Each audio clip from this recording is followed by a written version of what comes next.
비 내리는 밤, 서진은 쓰러질 듯한 노인을 붙잡으며 떨리는 목소리로 말한다. 제 전 재산이지만 꼭 약 사세요. 노인은 오래된 깊은 눈빛으로 서진을 바라보며 중얼거린다. 자네 정말 후회하지 않겠는가? 서진은 젖은 머리를 털며 웃는다. 사람 돕는데 후회가 어디 있어요. 하지만 노인이 돌아서던 순간 서진은 설명할 수 없는 불안에 온몸이 굳는다. 그녀는 모른다. 그 30만 원이 자신의 인생 전체를 뒤흔들게 될 줄을. 이야기 시작하기 전에요. 구독과 댓글로 함께 해주세요. 여러분의 작은 응원이 다음 이야기를 이어줘요. 서울 강서구 화곡동의 낡은 오피스텔 건물. 6층에 위치한 중소기업 한국산업기획의 사무실은 형광등이 깜빡거리고 벽지가 군데군데 떨어져 나간 채로 하루하루를 버텨내고 있었습니다. 아침 8시 반 윤서진이 사무실 문을 열고 들어왔습니다. 29살의 서진은 이 회사에서 3년째 계약직으로 일하고 있었습니다. 월급은 180만 원, 4대 보험도 제대로 되지 않았지만 서진에게는 소중한 생계수단이었습니다. 안녕하세요. 서진이 밝게 인사했지만 대부분의 동료들은 바쁘다는 듯 고개만 끄덕였습니다. 서진의 책상은 사무실 한쪽 구석에 있었습니다. 정직원들의 책상보다 작고 낡았지만 서진은 매일 깨끗하게 정리해서 사용했습니다. 책상 위에는 아버지 사진이 작게 놓여 있었습니다. 아버지, 오늘도 열심히 일할게요. 서진이 작은 소리로 중얼거렸습니다. 아버지는 현재 병원에 입원해 있었습니다. 당뇨 합병증으로 인한 심부전증이었고 매달 치료비가 50만 원씩 나갔습니다. 서진의 월급으로는 감당하기 어려운 금액이었지만 포기할 수는 없었습니다. 오전 9시 팀장 박상호가 서진의 책상으로 왔습니다. 서진 씨, 이 서류들 오늘까지 정리해 주세요. 박상호가 두툼한 서류 뭉치를 책상 위에 올렸습니다. 네, 알겠습니다. 서진이 고개를 숙이며 대답했습니다. 실수하면 안 돼요. 계약직이니까 더 신경 써야죠. 박상호가 의미심장하게 말했습니다. 서진은 가슴이 답답했지만 참았습니다. 아버지의 병 치료비로 대출이 쌓였고 통장 잔고는 늘 2자릿수였습니다. 그래서 더 조심스럽고 더 성실하게 살아야 했습니다. 점심시간이 되자 동료들은 하나둘씩 식당으로 향했습니다. 서진 씨, 같이 점심 먹을래요? 옆자리 김대리가 물었습니다. 아니요, 괜찮아요. 저는 도시락 가져왔어요. 서진이 미소를 지으며 답했습니다. 사실 도시락은 어젯밤에 삶은 계란 2개와 김치만 들어있는 초라한 것이었습니다. 하지만 서진은 부끄러워하지 않았습니다. 옥상에 올라가서 혼자 점심을 먹는 동안 서진은 휴대폰으로 아버지께 안부 전화를 드렸습니다. 아버지, 오늘 컨디션은 어떠세요? 응, 괜찮다. 너는 밥은 먹고 다니니? 네, 잘 먹고 있어요. 걱정하지 마세요. 미안하다, 서진아. 아버지 때문에 고생이 많지? 무슨 말씀이세요? 아버지께서 저를 키워주셨는데 이제 제가 효도할 차례죠. 전화를 끊고 서진은 도시락을 마저 먹었습니다. 이번 달만 어떻게 버티면 다음 달엔 좀 나아지겠지. 하지만 현실은 그리 만만하지 않았습니다. 월세 60만 원, 아버지 병원비 50만 원, 최소한의 생활비까지 합치면 매달 적자였습니다. 신용카드로 버티고 있지만 한계가 점점 다가오고 있었습니다. 오후에는 거래처 자료 정리 업무가 기다리고 있었습니다. 서진은 컴퓨터 앞에 앉아 하나하나 꼼꼼히 입력했습니다. 서진 씨, 진도가 어때요? 박상우가 다시 서진의 책상으로 왔습니다. 절반 정도 끝났습니다. 오늘 안에 완료하겠습니다. 실수는 없겠죠? 이거 중요한 자료거든요. 네, 3번씩 확인하고 있습니다. 박상우가 떠나고 서진은 다시 작업에 집중했습니다. 동료들이 커피를 마시며 잡담을 나누는 소리가 들렸지만 서진은 신경 쓰지 않았습니다. 오후 5시 서진은 잠깐 화장실에 다녀왔습니다. 거울을 보니 얼굴이 많이 야위어 보였습니다. 조금만 더 버티자. 아버지를 위해서 서진이 자신에게 말했습니다. 사무실로 돌아와서 남은 작업을 마저 했습니다. 6시가 되자 동료들이 하나둘씩 퇴근 준비를 시작했습니다. 서진 씨, 오늘도 야근인가요? 김 대리가 물었습니다. 아니요, 오늘은 끝냈어요. 서진이 답했습니다.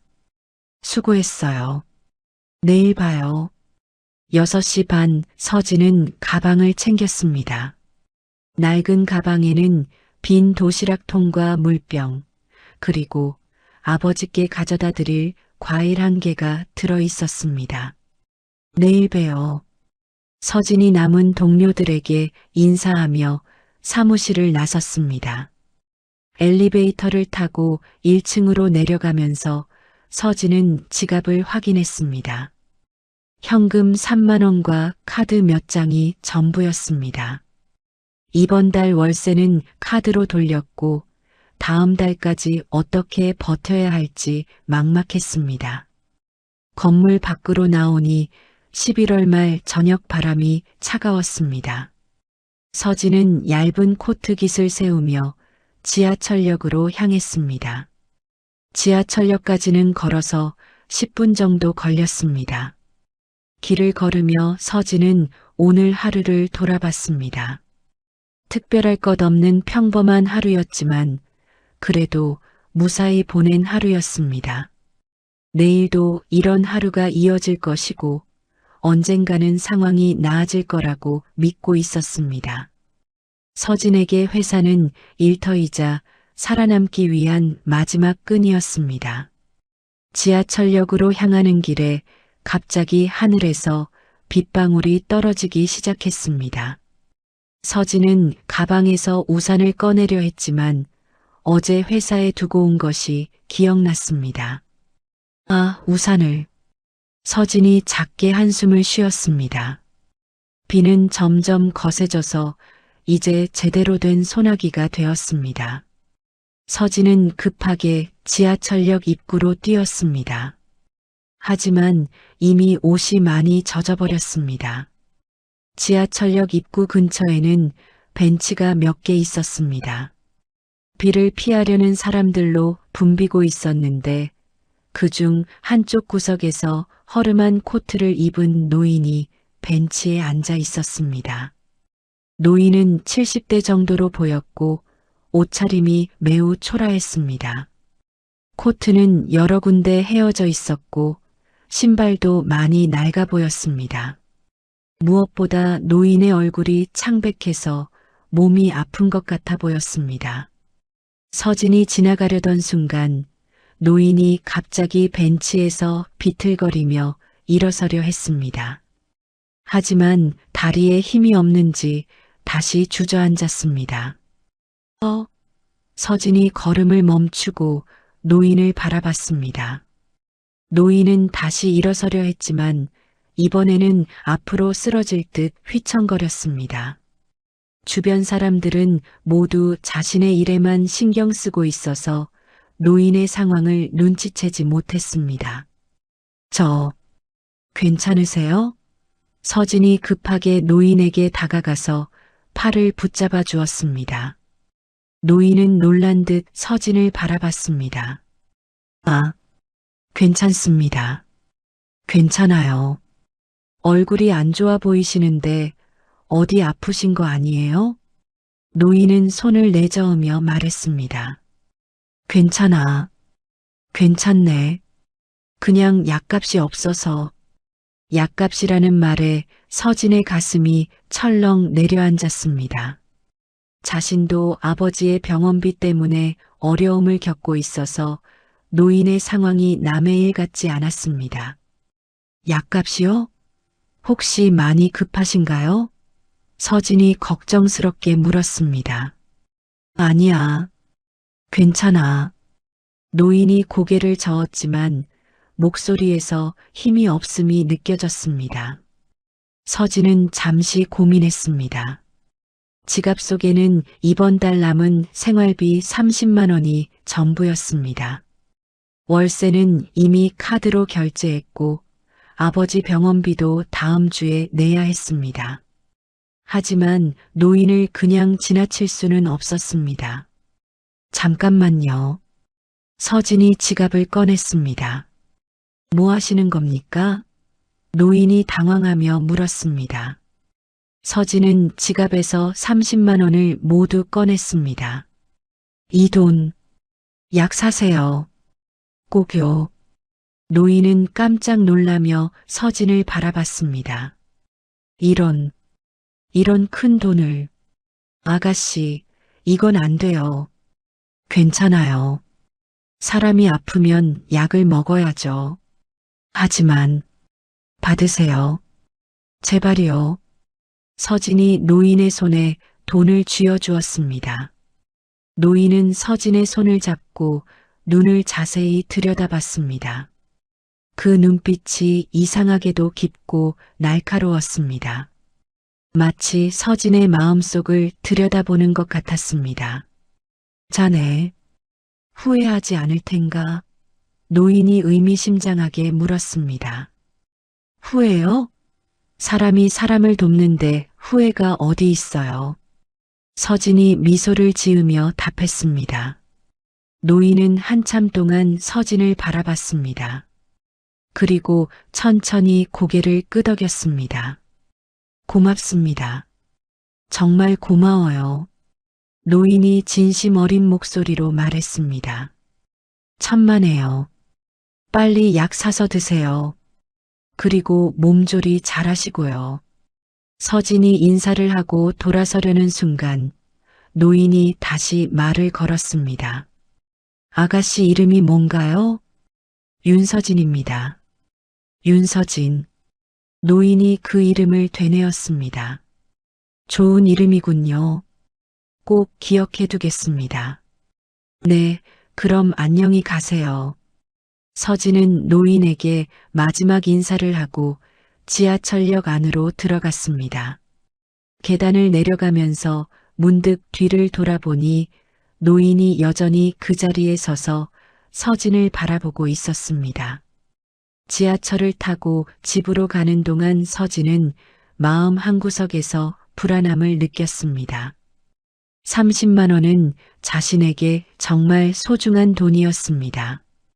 이제 다음 월급날까지 어떻게 버텨야 할지 막막했습니다. 괜찮아. 어떻게든 되겠지. 서진이 자신을 달래며 중얼거렸습니다. 하지만 노인의 마지막 눈빛이 계속 마음에 걸렸습니다.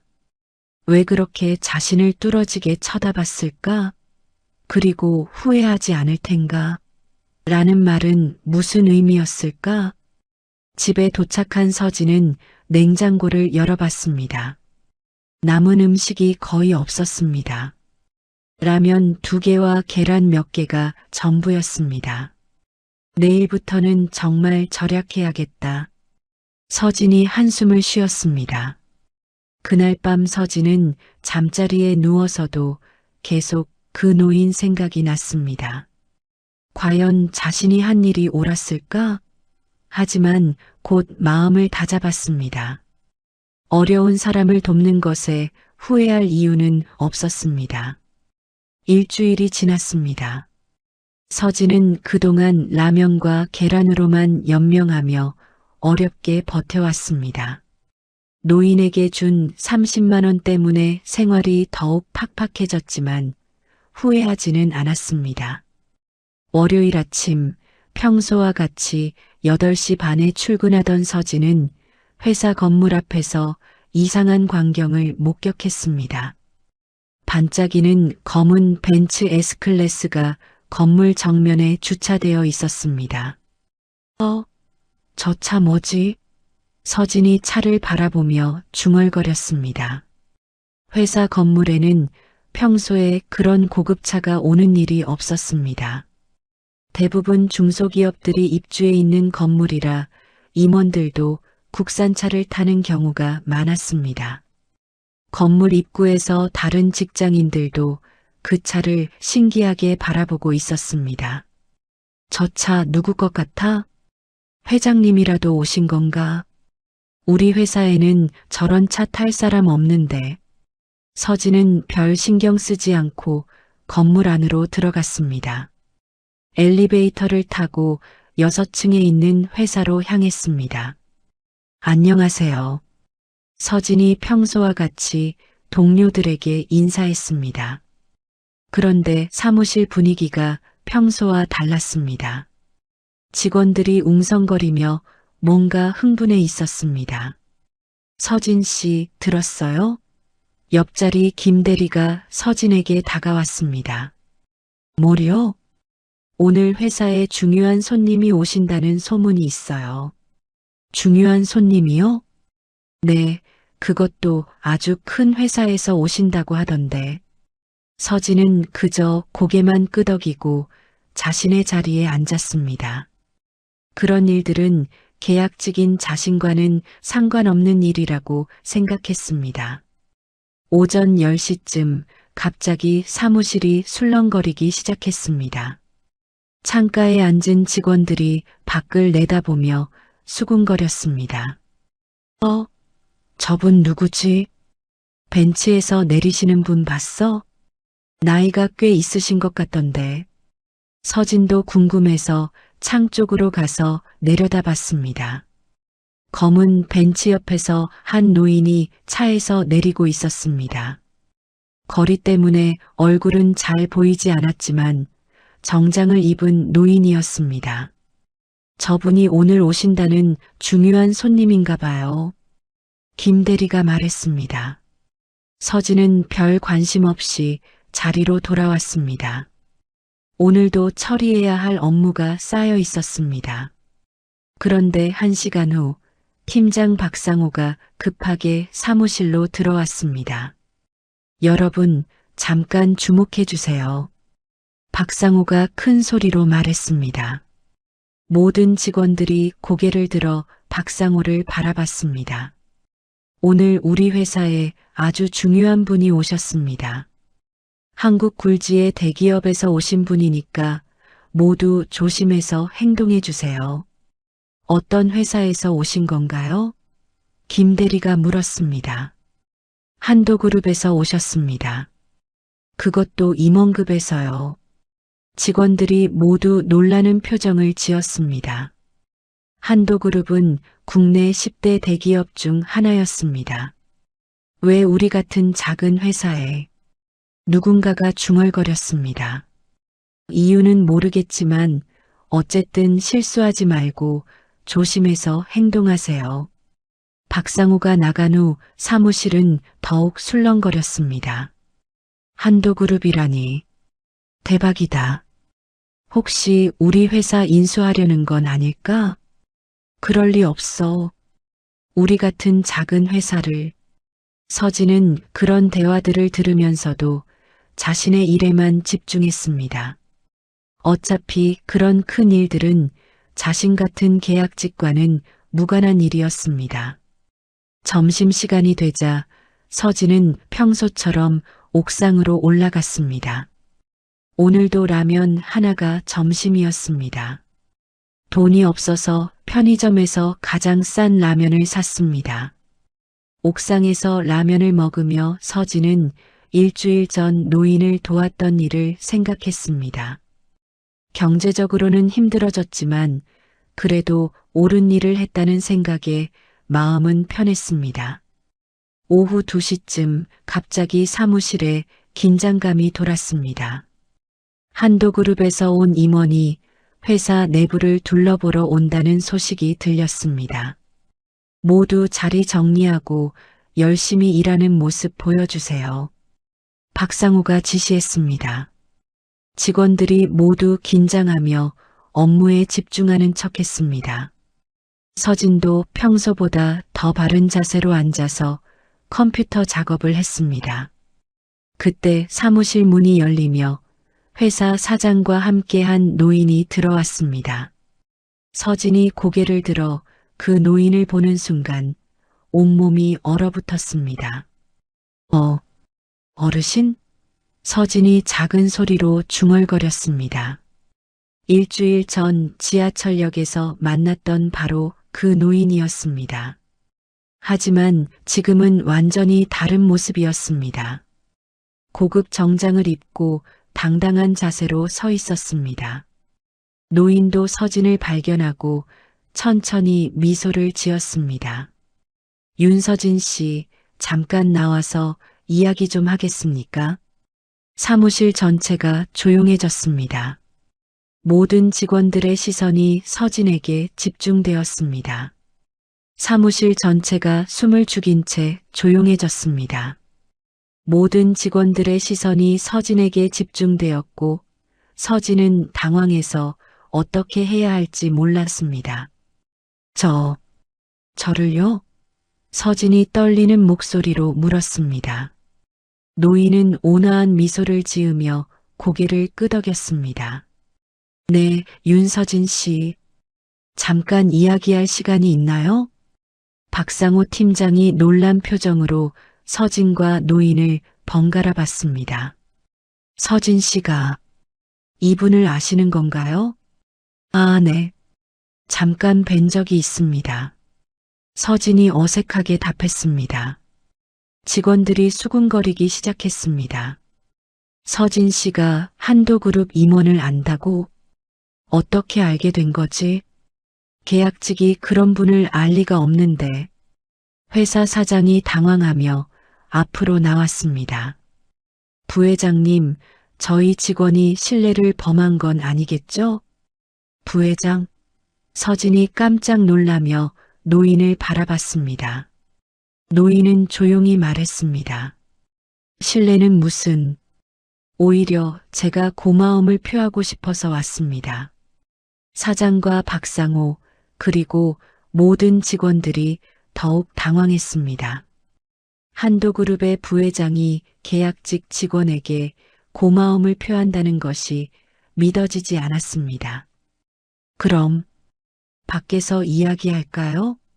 노인이 서진에게 말했습니다. 네. 서진이 일어나며 대답했습니다. 두 사람이 사무실을 나가자 직원들의 웅성거림이 더욱 커졌습니다. 대체 뭔 일이지? 서진 씨가 부회장을 어떻게 아는 거야? 혹시 무슨 특별한 배경이라도 있는 건가? 복도로 나온 서진과 노인은 조용한 곳으로 이동했습니다. 노인이 향한 곳은 회사 건물 맨 위층이었습니다. 평소 직원들조차 못 들어가는 임원 전용 엘리베이터였습니다. 여기는 서진이 어리둥절해했습니다. 괜찮습니다. 제가 허락했으니까요. 노인이 말했습니다. 엘리베이터를 타고 최상층에 도착하자 고급스러운 사무실이 나타났습니다. 넓은 창문으로 서울 시내가 한눈에 내려다 보였습니다. 앉으세요. 노인이 소파를 가리켰습니다. 서진이 조심스럽게 앉자 노인도 맞은편에 앉았습니다. 먼저 제 정체를 제대로 소개해야겠네요. 노인이 조용히 말했습니다.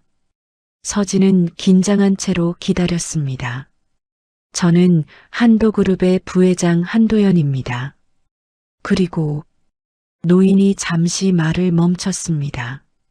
일주일 전 지하철역에서 당신을 만난 그 사람이기도 하죠. 부회장님이요? 서진이 믿을 수 없다는 표정을 지었습니다. 그럼 그날 노숙하던 분이 도연이 고개를 끄덕였습니다. 그것도 저였습니다. 하지만 왜 그런 모습으로 도연이 창밖을 바라보며 설명했습니다. 저는 가끔 일반인들의 진짜 모습을 보기 위해 그런 변장을 합니다. 사람들이 돈과 지위를 보고 대하는 것이 아니라 진짜 마음을 보고 싶어서요. 서진은 여전히 혼란스러워했습니다. 그날 당신이 건넨 30만 원. 그것은 돈이 아니라 마음을 본 것입니다. 도연이 서진을 바라보며 말했습니다. 제가 뭘 그리 대단한 일을. 서진이 당황하며 말했습니다. 대단한 일입니다. 자신도 어려운 상황에서 타인을 도울 수 있는 마음, 그것이 진짜 가치죠. 그때 문이 열리며 박상우가 들어왔습니다. 허락도 없이 들어온 것이었습니다. 부회장님, 죄송합니다. 박상우가 급하게 말했습니다. 저희 직원이 부회장님께 무슨 신뢰를. 도연의 표정이 차가워졌습니다. 누가 들어오라고 했습니까? 그게. 박상우가 당황했습니다. 그리고 이 직원이 무슨 신뢰를 범했다는 겁니까? 박상우가 서진을 노려보며 말했습니다. 부회장님, 이 직원은 계약직에 불과합니다. 감정에 휘둘릴 필요 없으시겠죠? 서진의 얼굴이 빨갛게 달아올랐습니다. 계약직이라는 말에 상처를 받았습니다. 도연이 일어서며 차가운 목소리로 말했습니다. 계약직이면 어떻습니까? 사람의 가치가 고용 형태로 결정되는 건가요? 그게 아니라. 박상우가 변명했습니다. 나가세요. 지금 당장요. 도연이 단호하게 말했습니다. 박상우는 어쩔 수 없이 사무실을 나갔지만 서진을 원망하는 눈빛을 보냈습니다. 문이 닫히고 나자 도연이 서진에게 말했습니다. 죄송합니다. 불쾌한 일을 겪게 해서요. 괜찮습니다. 서진이 작은 목소리로 답했습니다. 하지만 서진의 마음은 복잡해지기 시작했습니다. 이 만남으로 인해 회사에서 자신의 입지가 어떻게 될지 걱정되었습니다. 도연은 서진의 표정을 보며 무언가를 깨달은 듯 했습니다. 도연과의 대화가 끝나고 서진이 사무실로 돌아왔을 때 분위기가 완전히 달라져 있었습니다. 모든 직원들이 서진을 바라보는 눈빛이 예전과 달랐습니다. 호기심, 의심, 그리고 질투가 섞인 시선들이었습니다. 서진 씨, 어떤 이야기 하고 오셨어요? 김 대리가 조심스럽게 물었습니다. 그냥 개인적인 이야기였어요. 서진이 어색하게 답하며 자리에 앉았습니다. 하지만 서진의 답변은 오히려 더 많은 의구심을 불러일으켰습니다. 계약직 직원이 한도그룹 부회장과 개인적인 이야기를 한다는 것이 믿어지지 않았기 때문입니다. 점심시간이 되자 사무실 곳곳에서 수군거림이 시작되었습니다. 서진 씨가 정말 부회장을 안다는 거야? 계약직이 그런 분을 어떻게 알아? 혹시 뭔가 특별한 관계인 건 아닐까? 서진은 이런 대화들을 들으며 마음이 무거워졌습니다. 옥상에서 혼자 점심을 먹으려 했지만 식욕이 없었습니다. 오후가 되자 박상우가 서진을 별도로 불렀습니다. 서진 씨, 회의실로 좀 와봐요. 박상우의 목소리가 평소보다 차갑게 느껴졌습니다. 회의실에서 박상우는 서진을 노려보며 말했습니다.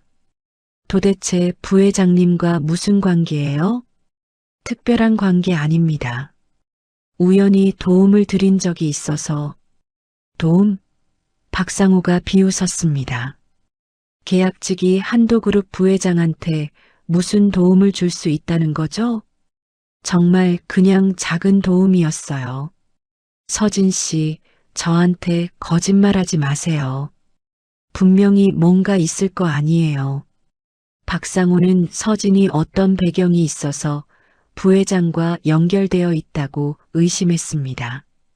그리고 그것이 자신의 입지를 위협할 수 있다고 생각했습니다. 그날 오후부터 회사 전체에 소문이 돌기 시작했습니다. 계약직이 부회장한테 줄 잘 됐대. 30만 원으로 인생 역전하는 건가? 저런 사람이 회사에 있으면 안 되지. 박상호는 의도적으로 이런 소문들을 더 퍼뜨렸습니다. 서진을 견제하기 위해서였습니다. 서진은 하루 종일 고개를 들지 못했습니다. 동료들의 시선이 부담스러웠고 수군거리는 소리가 귓가에 맴돌았습니다. 퇴근 시간이 되어서도 서진은 쉽게 자리를 뜰 수 없었습니다. 복도에서 마주치는 동료들의 시선이 불편했습니다. 이틀 후 더 큰 사건이 터졌습니다. 서진이 도연의 차에 타는 모습이 누군가에 의해 촬영되어 회사 내부 단체 채팅방에 올라온 것입니다. 사진에는 서진이 검은 벤츠에 타는 모습이 선명하게 찍혀 있었습니다. 채팅방은 순식간에 난리가 났습니다. 이거 실화야? 서진 씨가 부회장 차에 타네? 뭔가 수상해. 박상호는 이 기회를 놓치지 않았습니다. 여러분, 이런 일이 회사 이미지에 좋지 않다고 생각하지 않나요? 무슨 의미인가요? 김 대리가 물었습니다.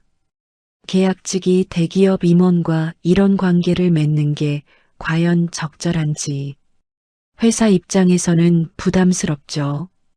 다른 직원들도 하나둘씩 박상호의 의견에 동조하기 시작했습니다. 맞아요. 좀 이상해 보이긴 해요. 우리 회사 평판에 안 좋을 것 같은데. 서진이 사무실에 들어왔을 때 모든 사람들이 갑자기 조용해졌습니다. 서진은 이상한 분위기를 감지했지만 정확히 무슨 일인지 몰랐습니다. 점심시간에 화장실에 갔다가 서진은 동료들의 대화를 엿듣게 되었습니다. 서진 씨 때문에 우리 회사가 이상한 소문 날 것 같아. 맞아. 계약직 주제에 너무 나서는 것 같아. 부회장이랑 뭔 관계인지 모르겠지만 우리한테는 좋을 게 없지. 서진은 충격을 받았습니다. 자신이 아무 잘못도 하지 않았는데 이런 오해를 받고 있다는 것이 억울했습니다. 오후에 박상우가 서진을 다시 불렀습니다. 서진 씨, 솔직히 말해봐요. 부회장님과 정말 어떤 관계인 거예요? 정말 그냥 우연히 도움을 드린 게 전부예요. 그런데 왜 차까지 태워주시는 거죠? 그건 그냥 마침 같은 방향이라서. 박상호는 서진의 답변을 믿지 않았습니다. 서진 씨, 회사 분위기 알죠? 직원들이 다 불편해해요. 이런 상황이 계속되면. 박상호는 말끝을 흐렸지만 그 의미는 분명했습니다. 서진에게 퇴사를 암시하는 것이었습니다. 그날 저녁 서진은 집에서 혼자 울었습니다. 선한 마음으로 한 일이 이렇게 큰 문제가 될 줄 몰랐습니다. 휴대폰에는 도연에게서 온 문자가 있었습니다. 내일 시간 되시면 차 한잔하면서 이야기하고 싶습니다. 하지만 서진은 답장을 보내기 망설여졌습니다. 이 이상 도연과 만나면 오해가 더 커질 것 같았습니다. 서진은 밤새 고민한 끝에 도연의 문자에 답장을 보냈습니다. 하지만 회사 근처가 아닌 조용한 카페에서 만나자고 제안했습니다.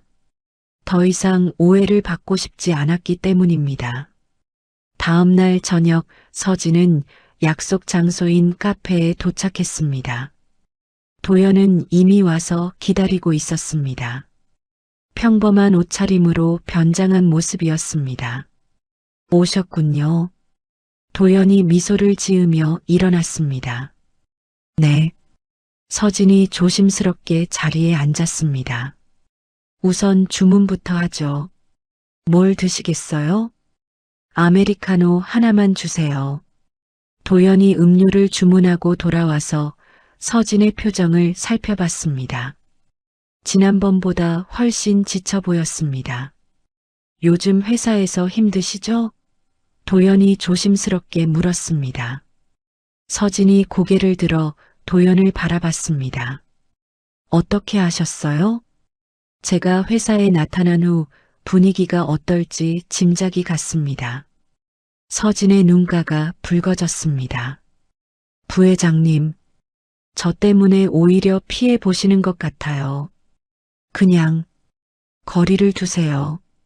무슨 말씀이세요? 회사 사람들이 저를 이상하게 봐요. 계약직이 부회장님과 무슨 특별한 관계가 있다고 생각하고 서진이 지난 며칠간 겪었던 일들을 설명했습니다. 동료들의 차가운 시선, 박상호의 압박, 그리고 퇴사를 암시하는 분위기까지 도연은 서진의 이야기를 들으며 점점 화가 났습니다. 하지만 겉으로는 차분함을 유지했습니다. 서진 씨, 저는 당신에게서 돈을 본 게 아닙니다. 네. 도연이 진심 어린 목소리로 말했습니다. 가장 어려운 순간에도 타인을 도울 줄 아는 마음. 그게 진짜 가치입니다. 저 같은 사람이 무슨 가치가 있다고 있습니다. 아니, 너무나 소중한 가치죠. 도연은 창밖을 바라보며 계속 말했습니다. 제가 왜 그런 변장을 하고 다니는지 아세요? 사람들의 진짜 모습을 보고 싶어서입니다. 대부분은 가난하고 힘없어 보이는 사람을 외면합니다. 서진이 고개를 들어 도연을 바라봤습니다. 하지만 당신은 달랐어요. 자신도 어려운 상황에서 마지막 돈을 내주었죠. 그건 당연한 거잖아요. 당연하지 않습니다. 요즘 세상에 그런 사람이 얼마나 될까요? 도연이 서진의 손을 바라보며 말했습니다. 가난은 죄가 아닙니다.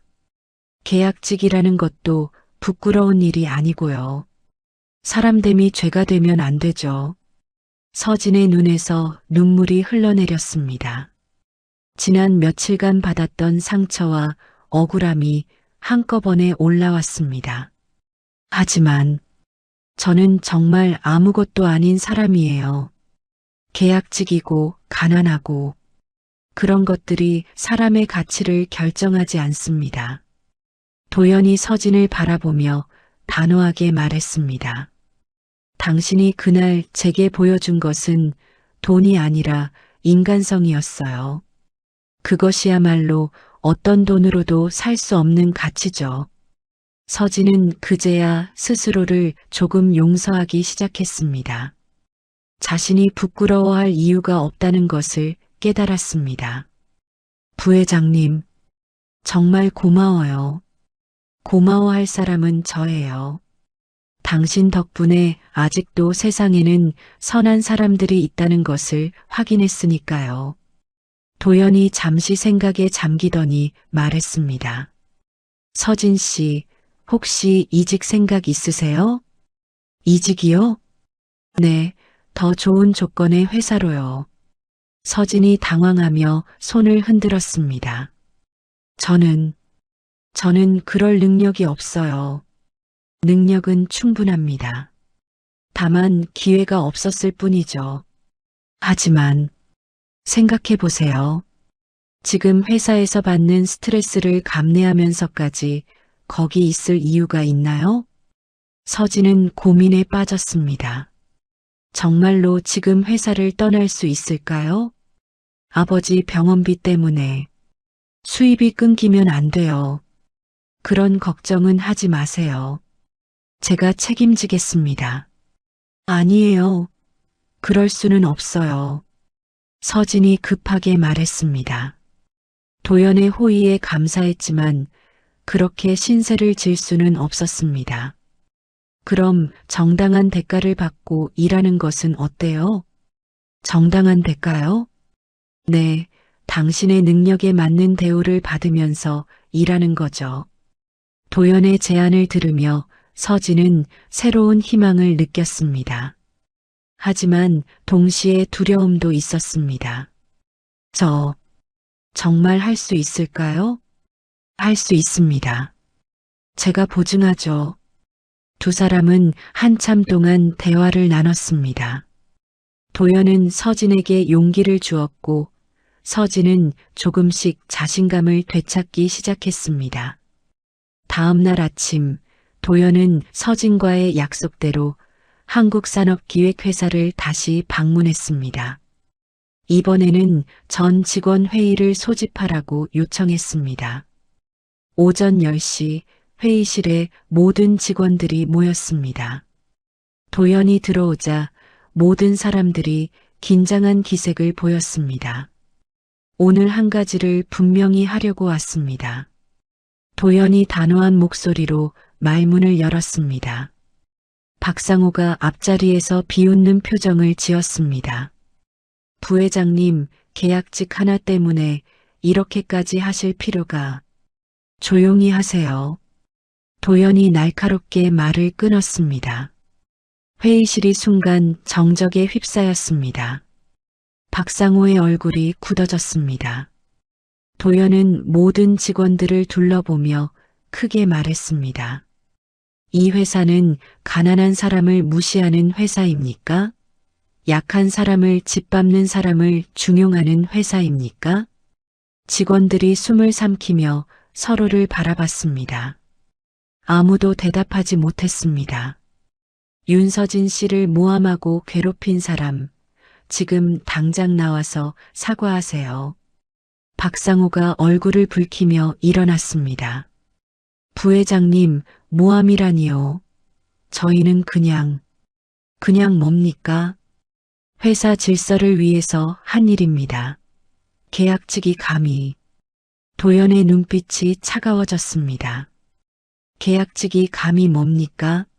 사람으로서 기본적인 예의도 받을 자격이 없다는 말입니까? 그게 아니라 그때 도연이 가방에서 서류 뭉치를 꺼냈습니다. 박상호 씨, 이게 무엇인지 아세요? 박상호의 얼굴이 창백해졌습니다. 이것은 당신이 서진 씨에 대한 허위 소문을 퍼뜨린 증거입니다. 도연이 서류를 들어보이며 계속 말했습니다. 사내 메신저에서 악의적인 소문을 퍼뜨리고 동료들을 선동해서 한 사람을 집단으로 괴롭힌 증거들이 모두 여기에 있습니다. 직원들 사이에서 탄식이 터졌습니다. 박상호는 어떻게 대답해야 할지 몰라 입만 벌린 채 서 있었습니다. 그리고 도연이 다른 서류를 꺼냈습니다. 회사 기밀을 유출하려던 것도 모두 기록되어 있네요. 뭐라고요? 회사 사장이 깜짝 놀라며 일어났습니다. 박상호 씨가 경쟁업체에 우리 회사 정보를 팔려고 했던 증거입니다. 박상호가 완전히 당황하며 변명했습니다. 그건 오해입니다. 오해가 아닙니다. 모든 증거가 여기에 있어요. 도연이 서류를 사장에게 건네주었습니다. 사장이 서류를 보더니 경악한 표정을 지었습니다. 박상호, 이게 사실이야? 사장이 소리쳤습니다. 박상호는 더 이상 변명할 수 없었습니다. 모든 증거가 너무나 명확했습니다. 저는 당신은 서진 씨를 괴롭히면서 정작 자신이 회사를 배신하고 있었군요. 도연이 차갑게 말했습니다. 직원들이 모두 박상호를 비난하는 시선으로 바라봤습니다. 지금까지 박상호의 말에 동조했던 사람들도 부끄러워했습니다. 도연이 모든 직원들을 바라보며 말했습니다. 여러분, 사람을 판단할 때 무엇을 기준으로 해야 할까요? 고용 형태입니까? 경제적 상황입니까? 아무도 대답하지 않았습니다. 아니면 그 사람의 인품과 마음가짐입니까?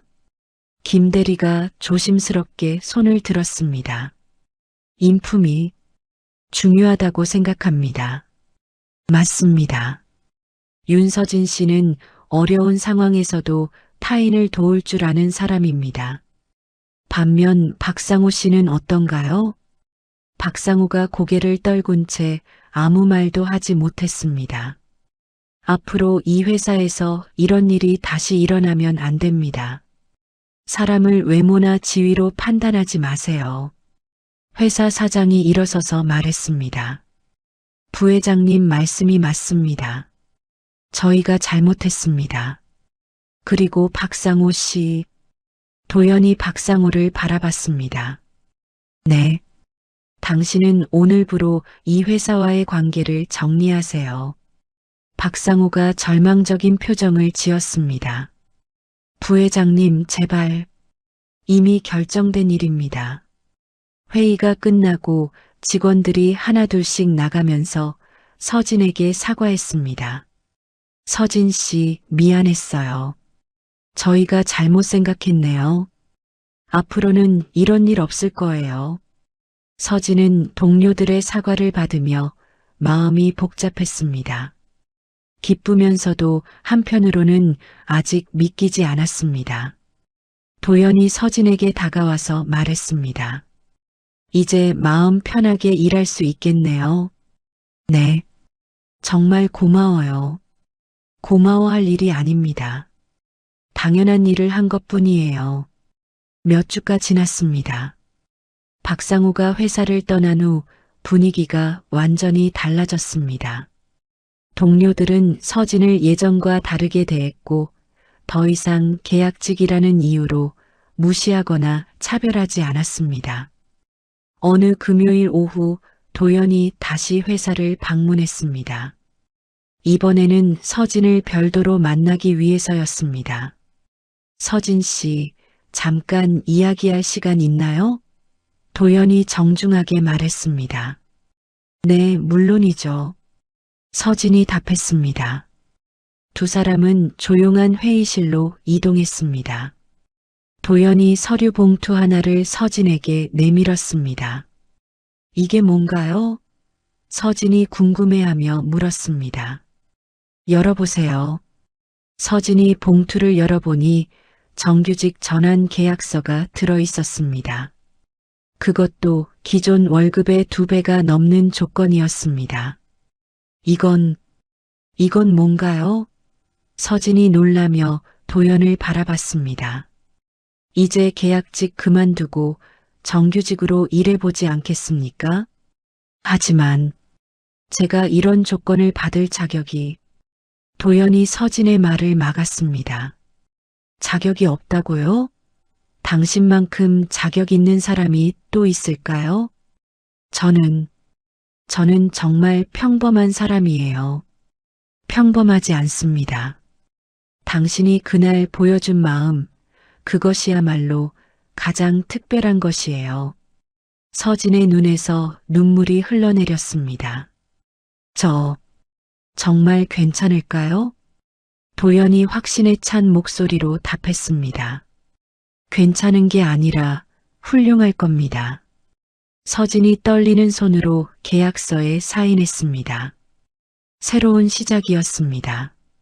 그런데 도연이 미소를 지으며 말했습니다. 사실 제가 더 고마워해야 할 일이 있어요. 뭔가요? 30만 원 덕분에 제 인생도 변했습니다.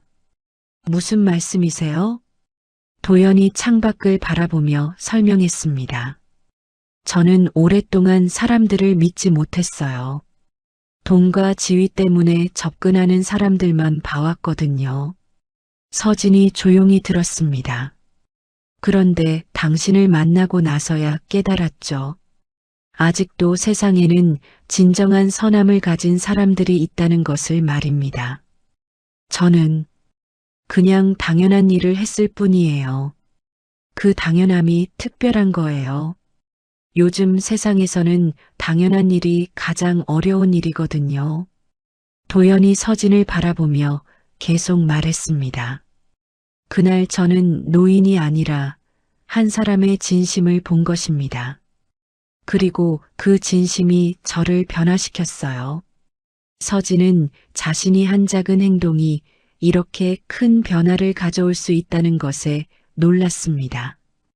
부회장님, 이제부터는 도연이라고 불러주세요. 저에게는 당신이 소중한 친구니까요. 친구라니, 제가 감당할 수 있을까요? 당연히 할 수 있어요. 사람의 가치는 지위나 돈이 결정하는 게 아니거든요. 며칠 후 서진은 정규직으로 전환된 첫날을 맞았습니다. 동료들이 축하해 주었고 분위기도 완전히 달라졌습니다. 축하해요, 서진 씨. 김 대리가 케이크를 들고 왔습니다. 고마워요. 정말 꿈 같아요. 당연한 결과예요. 서진 씨만큼 성실한 사람 없거든요. 점심시간에 서진은 아버지에게 전화를 드렸습니다. 아버지, 좋은 소식이 있어요. 무슨 소식이야? 저 정규직 됐어요. 그것도 월급이 많이 올랐어요. 정말이냐? 우리 딸이 그렇게 열심히 일한 보람이 있구나. 이제 아버지 치료비 걱정 안 하셔도 돼요. 고맙다, 서진아. 아버지가 정말 자랑스럽다. 전화를 끊고 서진은 행복한 미소를 지었습니다. 그날 저녁 도연이 서진을 저녁 식사에 초대했습니다. 오늘은 축하하는 날이니까 맛있는 것 먹어요. 도연이 말했습니다. 너무 부담스러워요. 부담스러워하지 마세요. 친구끼리 밥 먹는 건 자연스러운 일이죠. 식사를 하면서 서진은 도연에게 물었습니다. 정말 신기해요. 30만 원이 이렇게 큰 변화를 가져올 줄 몰랐어요. 돈이 기적을 만든 게 아니에요. 당신의 마음이 기적을 만든 거죠. 제 마음이요? 네, 어려운 상황에서도 타인을 생각하는 마음. 그것이 진짜 기적이었어요. 도연이 서진을 바라보며 말했습니다. 서진 씨, 앞으로도 그 마음 잃지 마세요. 그것이 당신의 가장 큰 재산이니까요. 네, 절대 잊지 않을게요. 서진은 진심으로 대답했습니다. 그리고 도연이 미소를 지었습니다. 저도 서진 씨 같은 사람이 되고 싶어요. 저 같은 사람이요? 네, 진정한 선함을 가진 사람 말입니다. 서울의 차가운 겨울 바람이 불었지만 서진의 마음은 따뜻했습니다. 작은 선행이 가져온 기적적인 변화를 경험하며 서진은 새로운 삶을 향해 한 걸음씩 나아가고 있었습니다. 그리고 도연 역시 서진을 통해 진정한 인간의 가치가 무엇인지 다시 한번 깨닫게 되었습니다. 30만 원이라는 작은 돈이 만들어낸 아름다운 변화였습니다. 귀한 시간 내어 이 영상을 함께 해주셔서 진심으로 감사합니다. 여러분의 한 번 시청, 한 줄 댓글이 저에게 큰 힘이 됩니다. 앞으로도 마음을 어루만지는 이야기로 보답드리겠습니다. 항상 건강하시고 따뜻한 하루 보내세요. 호텔 로비를 가르며 울린 한 번의 폭음, 찰싹. 서연은 뺨을 감싸 쥐고 바닥에 무릎을 꿇었다. 그녀 앞에서 유라는 차갑게 속삭였다. 내가 감히 민혁이를 넘봐? 직원들은 아무도 나서지 못한 채 공기만 얼어붙었다. 그때 시어머니 영란의 발걸음이 천천히 로비를 가르기 시작했다. 이야기 시작하기 전에요. 구독과 댓글로 함께 해주세요. 여러분의 작은 응원이 다음 이야기를 이어줘요.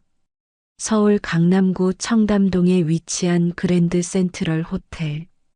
지상 20층, 객실 300개를 자랑하는 이 5성급 호텔의 최고 경영자는 김영란이었습니다. 62살의 나이에도 불구하고 여전히 단정하고 우아한 모습을 유지하고 있는 영란은 매일 아침 7시에 호텔에 출근하는 것이 일상이었습니다. 오늘도 좋은 하루입니다. 영란이 호텔 로비에 들어서며 프런트 데스크 직원들에게 밝게 인사했습니다. 사장님, 안녕하십니다. 직원들이 일제히 허리를 굽혀 인사했습니다. 영란은 품위, 절제, 예의를 중시하며 살아온 여자였습니다. 남편을 일찍 여의고 혼자서 아들 민혁을 키우며 이 호텔을 일궈낸 강인한 여성이었습니다. 하지만 동시에 따뜻한 마음을 가진 어머니이기도 했습니다. 엘리베이터를 타고 사무실로 향하던 영란에게 비서인 김 과장이 다가왔습니다. 사장님, 오늘 오전 스케줄 확인해 드릴까요? 네, 말씀해 주세요. 10시에 부서별 회의가 있고 11시에는 신규 직원 면접이 예정되어 있습니다.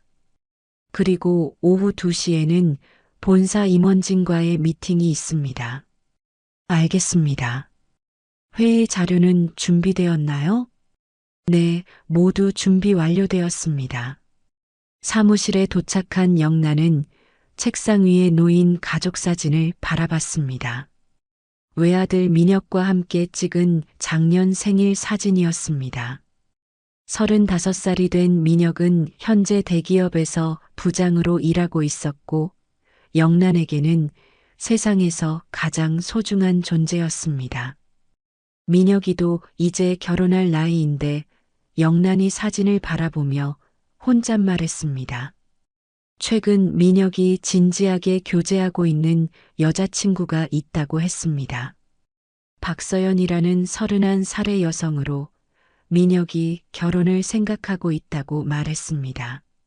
며칠 전 영란은 서연을 처음 만났습니다.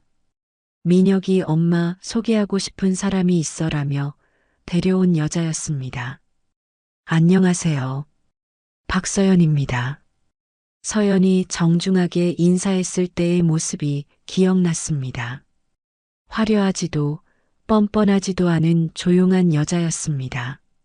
말수는 적었지만 예의 바르고 차분한 인상이었습니다. 첫인상은 나쁘지 않았지만 영란은 늘 신중했습니다. 사람은 오래 보고 천천히 판단해야지. 영란이 자신에게 되뇌었습니다. 오전 회의에서 영란은 각 부서의 실적을 점검했습니다. 지난달 객실 점유율은 어떻게 되나요? 영란이 객실 관리팀장에게 물었습니다. 92%입니다. 전월 대비 3% 증가했습니다. 좋습니다. 고객 만족도 조사 결과는 어떤가요?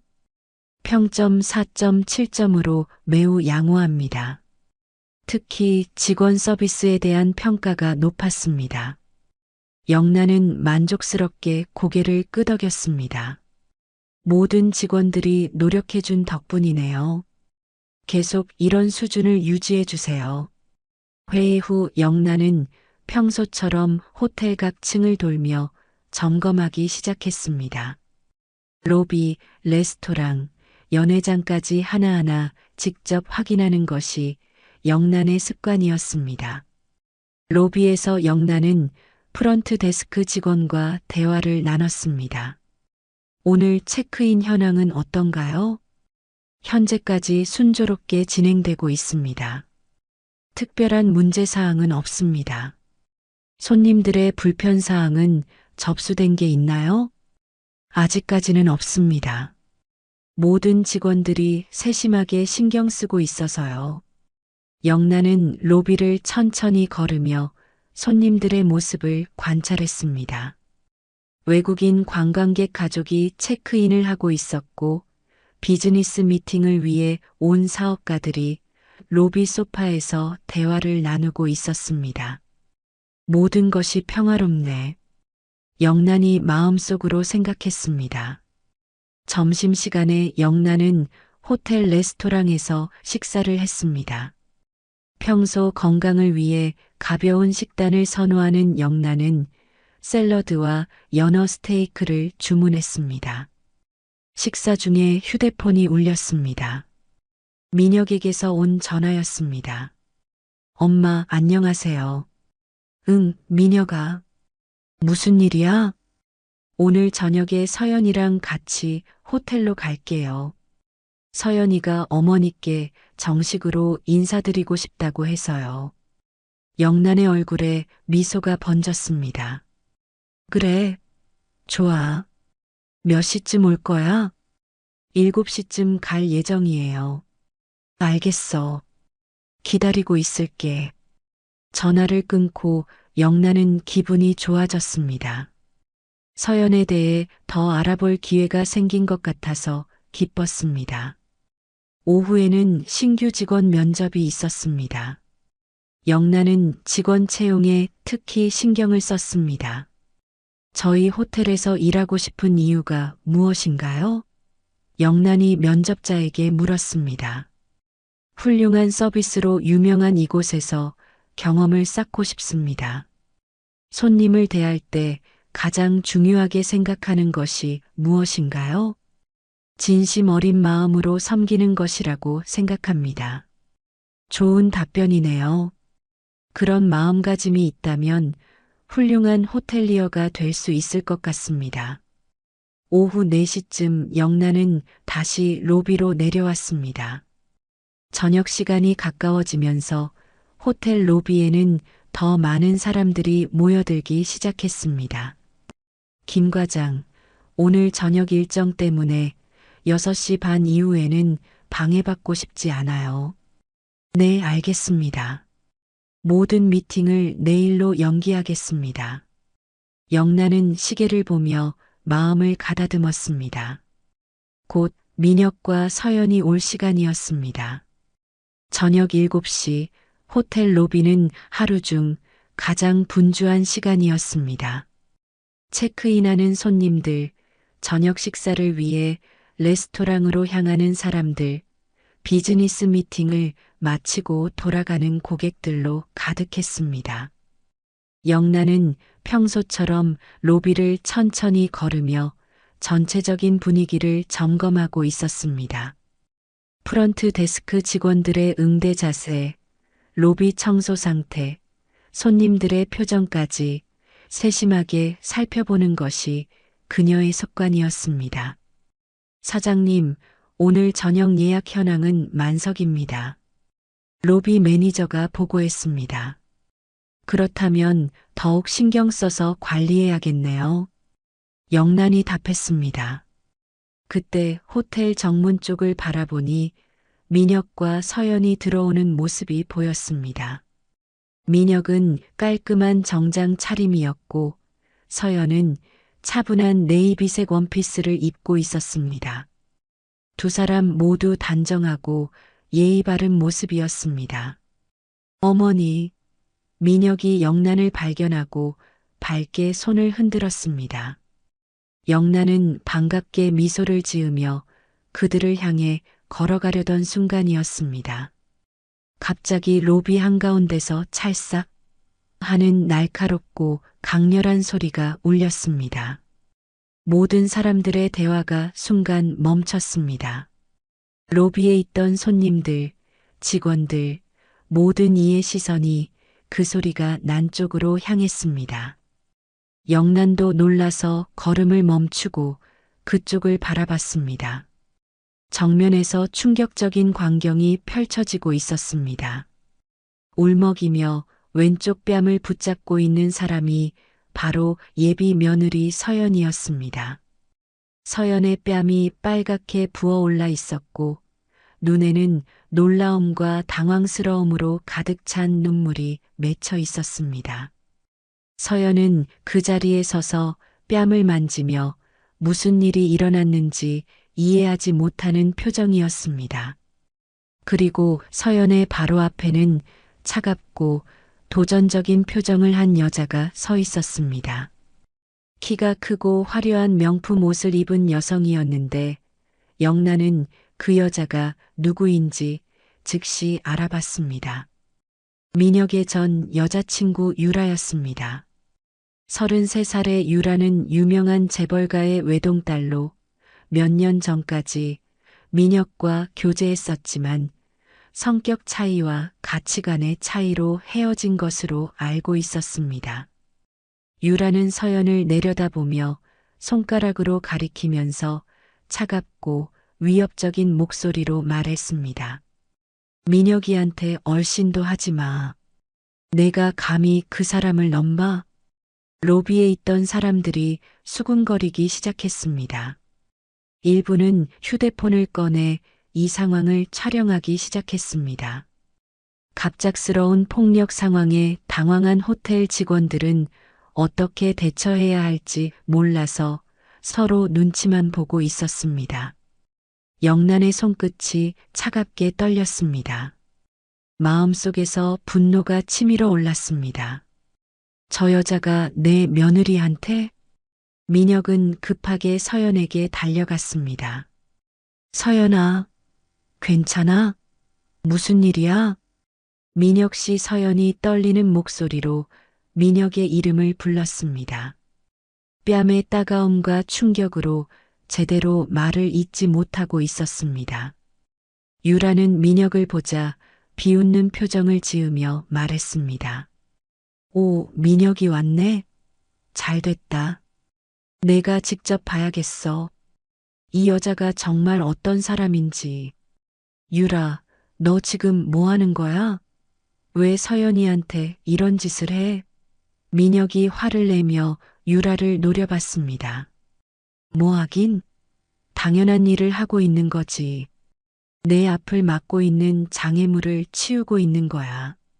서연은 여전히 뺨을 붙잡고 있었습니다. 갑작스러운 폭력과 모욕에 충격을 받아 눈물만 흘리고 있었습니다. 저는 아무것도. 서연이 작은 목소리로 변명하려 했습니다. 입 닥쳐. 유라가 서연을 향해 소리쳤습니다. 내가 뭘 노리는지 다 알고 있어. 주변 사람들의 시선이 모두 이들에게 집중되었습니다. 호텔 로비라는 공공장소에서 벌어지는 이 추악한 장면을 보며 손님들은 당황해했습니다. 영란은 이 모든 상황을 지켜보며 분노가 극에 달했습니다. 자신의 호텔에서, 그것도 많은 사람들이 보는 앞에서 이런 일이 벌어진다는 것이 참을 수 없었습니다. 더욱이 상대방이 아직 정식으로 가족이 되지는 않았지만 자신이 지켜봐야 할 사람이라는 생각이 들었습니다. 프런트 데스크 직원들이 수군거리며 상황을 지켜보고 있었고 로비 매니저는 영란의 눈치를 보며 어떻게 해야 할지 망설이고 있었습니다. 사장님, 어떻게 하시겠습니까? 로비 매니저가 조심스럽게 물었습니다. 영란은 더 이상 참을 수 없었습니다. 단호한 표정을 지으며 세 사람을 향해 걸어갔습니다. 유라는 여전히 서연을 노려보며 말했습니다. 너 같은 애가 민혁이 옆에 있으면 안 돼. 너는 그 사람한테 어울리지 않아. 그만해, 유라. 민혁이 소리쳤습니다. 바로 그때 영란이 나타났습니다. 영란이 단호한 표정으로 세 사람에게 다가가자 로비의 분위기가 더욱 긴장됐습니다. 주변에 있던 직원들과 손님들 모두가 숨을 죽이고 상황을 지켜봤습니다. 이게 무슨 상황입니까? 영란이 차갑지만 절제된 목소리로 물었습니다. 유라는 영란을 보자 잠시 당황한 기색을 보였습니다. 하지만 금세 평정을 되찾고 고개를 살짝 숙였습니다. 아, 호텔 사장님이시군요. 죄송해요, 사장님. 저는 최유라라고 합니다. 영란은 유라를 차갑게 바라보며 답했습니다. 네, 저는 이 호텔의 사장 김영란입니다. 그런데 방금 무슨 일이 일어났는지 설명해 주시겠습니까? 유라는 서연을 노려보며 비웃었습니다. 사장님, 이건 저희 개인적인 문제라서, 개인적인 문제라고 해서 제 호텔 로비에서 폭력을 휘둘러도 된다는 말입니까? 영란의 단호한 어조에 유라는 잠시 말문이 막혔습니다. 하지만 곧 고개를 치켜들며 도전적인 표정을 지었습니다.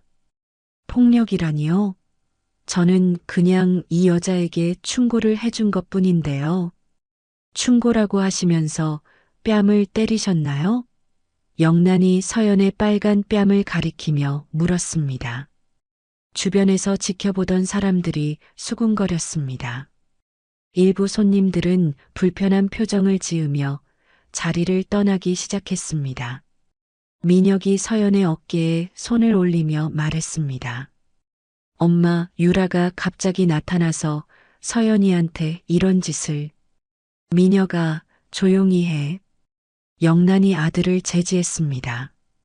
내가 직접 들어보고 싶어. 유라는 주위를 둘러보더니 목소리를 높였습니다. 사장님, 사실 이 여자에 대해서 잘 모르시는 것 같은데요. 무슨 의미입니까? 이 여자, 민혁이 돈 때문에 접근한 거예요. 유라가 서연을 가리키며 말했습니다. 저 눈빛 좀 보세요. 계산기 돌아가는 소리 안 들리세요? 서연이 고개를 떨어뜨리며 작은 목소리로 말했습니다. 저 그런 의도 아니에요, 제가. 또 변명하네. 유라가 서연을 향해 소리쳤습니다. 영란의 가슴 속에서 오래 잠들어 있던 분노라는 감정이 꿈틀거렸습니다. 하지만 동시에 의구심도 생겼습니다. 과연 서연이 어떤 사람일까? 정말 순수한 마음으로 민혁을 만나는 것일까? 말을 더하기 전에 당신이 방금 한 짓에 대한 설명부터 하세요. 영란이 유라를 향해 단호하게 말했습니다. 유라는 당황했지만 금세 고개를 치켜들었습니다. 사장님, 저는 민혁이를 정말 사랑해요. 그리고 이 여자가 민혁이를 이용하려 한다는 확실한 증거가 있어요. 증거라고 하시면? 유라가 가방에서 스마트폰을 꺼냈습니다. 여기 있어요. 이 여자의 과거를 조사해 봤거든요. 영란이 휴대폰 화면을 보자 놀라지 않을 수 없었습니다. 서연과 닮은 여자가 어떤 남자와 함께 찍힌 사진들이 있었습니다. 이 여자 몇 년 전에 대기업 임원 꼬셔서 돈 빌리고 잠적한 전적이 있어요. 보세요. 여기 증거가 있잖아요. 로비가 술렁거렸습니다. 사람들의 시선이 모두 서연에게 쏠렸습니다. 호텔 직원들도 놀란 표정으로 상황을 지켜보고 있었습니다. 서연은 눈물을 흘리며 떨리는 목소리로 말했습니다. 그건 진짜 제 얘기가 아니에요. 이름이 같아서 그런 거예요. 유라는 비웃으며 말했습니다. 변명은 집에 가서 하시고요. 사장님, 보셨죠? 이런 여자가 민혁이 옆에 있으면 안 되잖아요.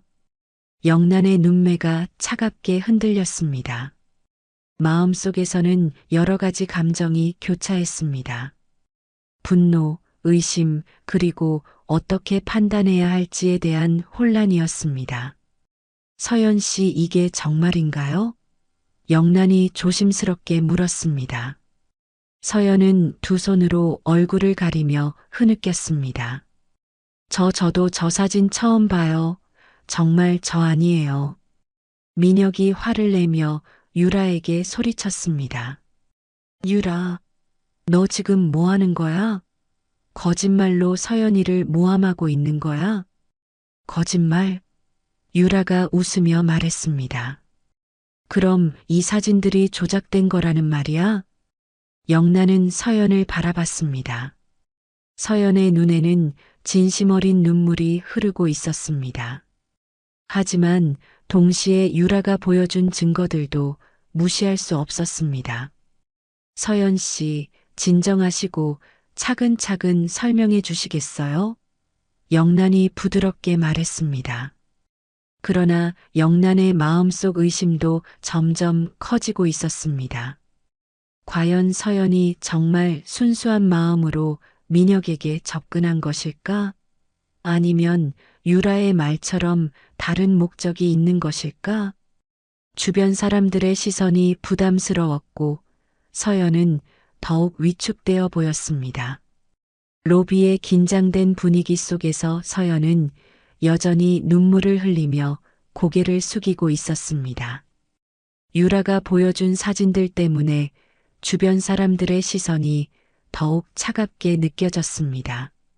서연 씨, 천천히 설명해 주세요. 영란이 침착한 목소리로 말했습니다. 서연이 떨리는 목소리로 대답했습니다. 정말 저 아니에요. 저런 일을 한 적이 없어요. 유라는 다시 스마트폰을 들어 올렸습니다. 그럼 이것도 조작된 거라는 말이에요? 화면에는 더 구체적인 자료들이 나타났습니다. 신문 기사처럼 보이는 화면과 함께 박서연이라는 이름이 선명하게 보였습니다. 여기 보세요, 사장님.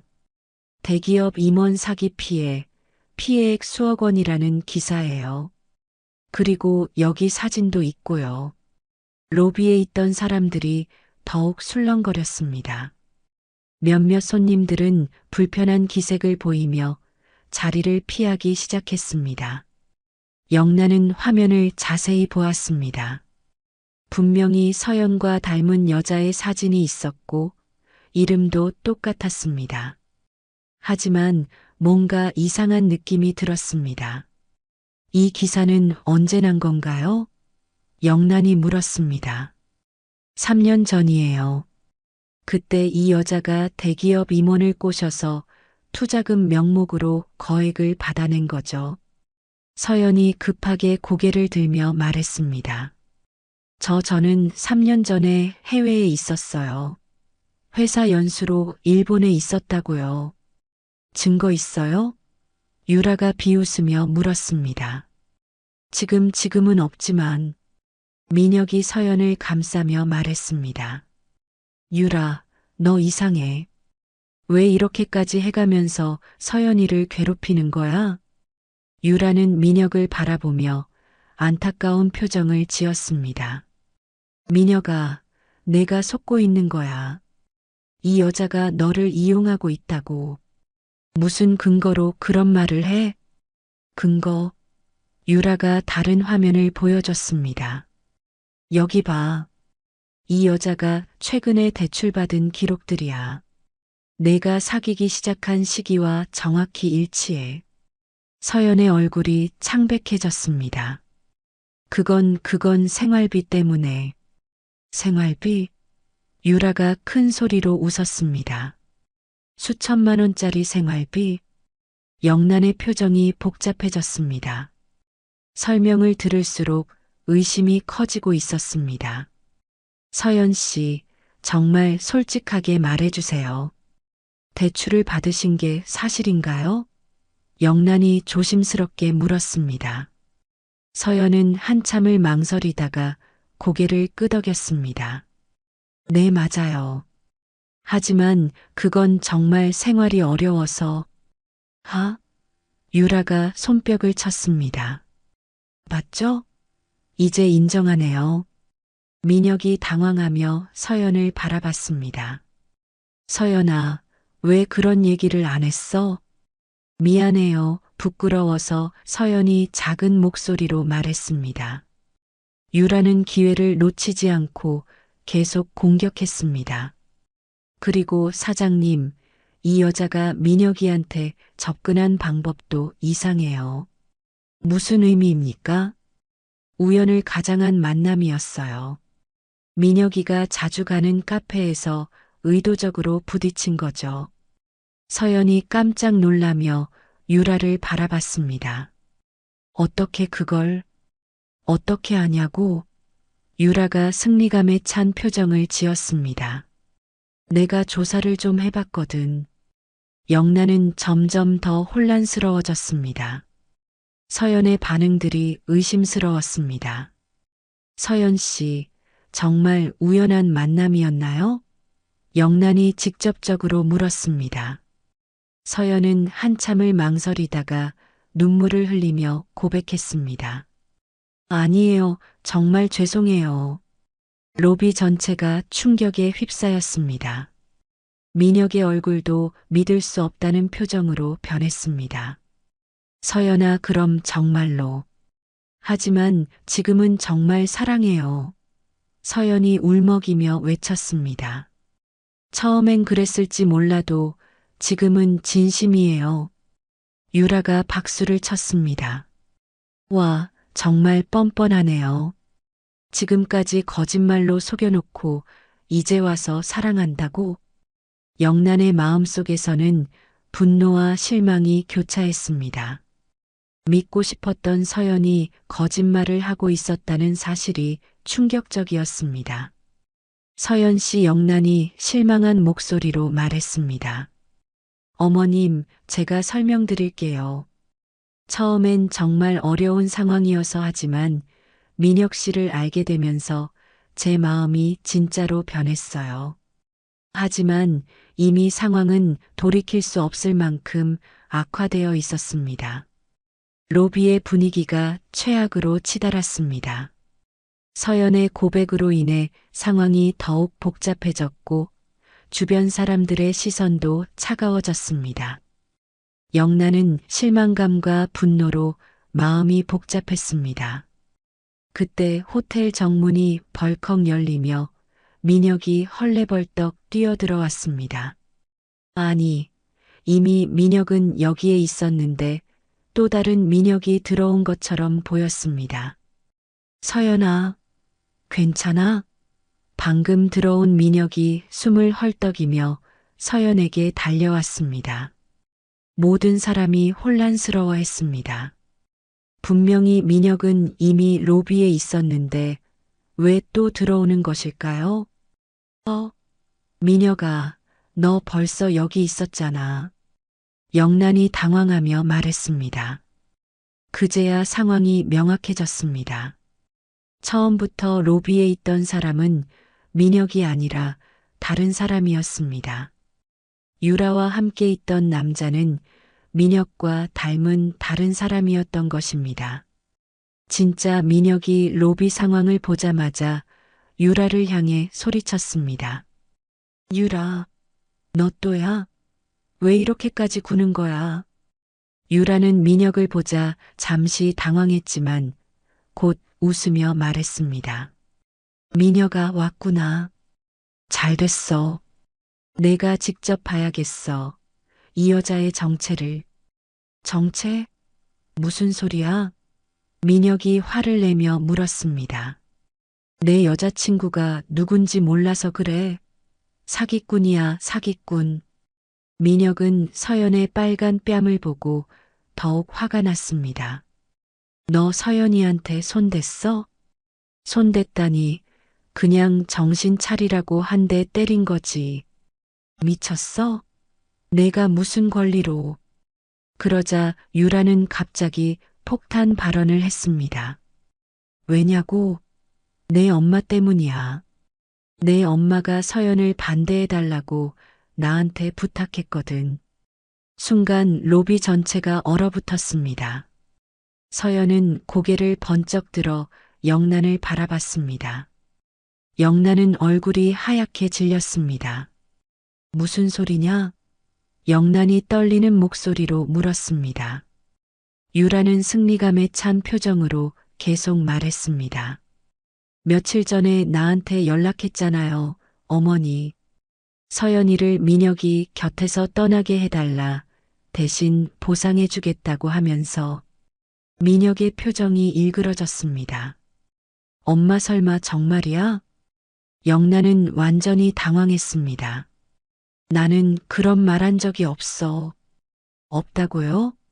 유라가 휴대폰을 꺼냈습니다. 그럼 이 통화 기록은 뭐예요?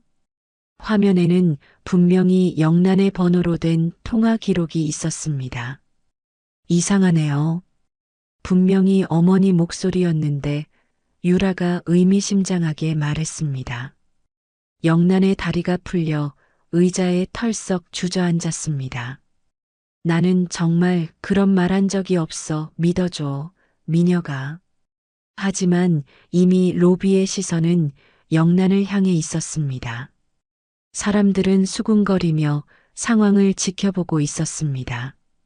민혁은 혼란스러운 표정으로 엄마와 유라를 번갈아 바라봤습니다. 엄마, 정말 그런 말 안 했어?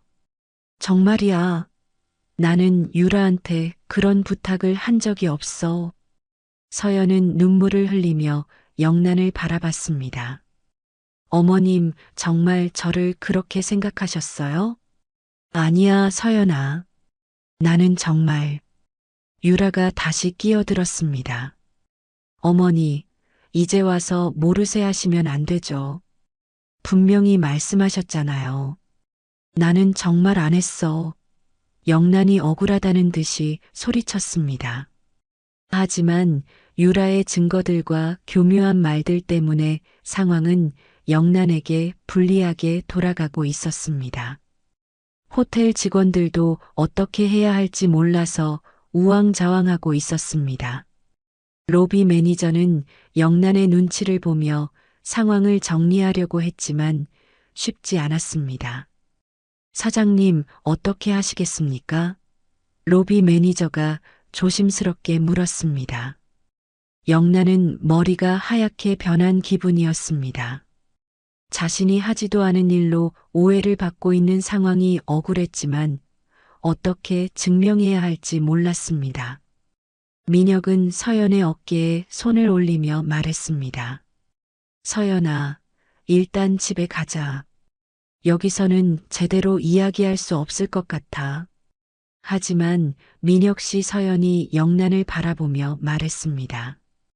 유라는 만족스러운 표정으로 상황을 지켜봤습니다. 자신의 계획이 성공한 것 같아 보였습니다. 그런데 바로 그때 예상치 못한 반전이 일어나게 됩니다. 로비의 혼란스러운 상황 속에서 모든 사람이 당황하고 있을 때 서연이 갑자기 떨리는 손으로 자신의 휴대폰을 꺼냈습니다. 저도 증거 있어요. 서연이 작지만 단호한 목소리로 말했습니다. 유라는 비웃으며 말했습니다. 증거? 또 무슨 변명거리를 만들어낸 거야?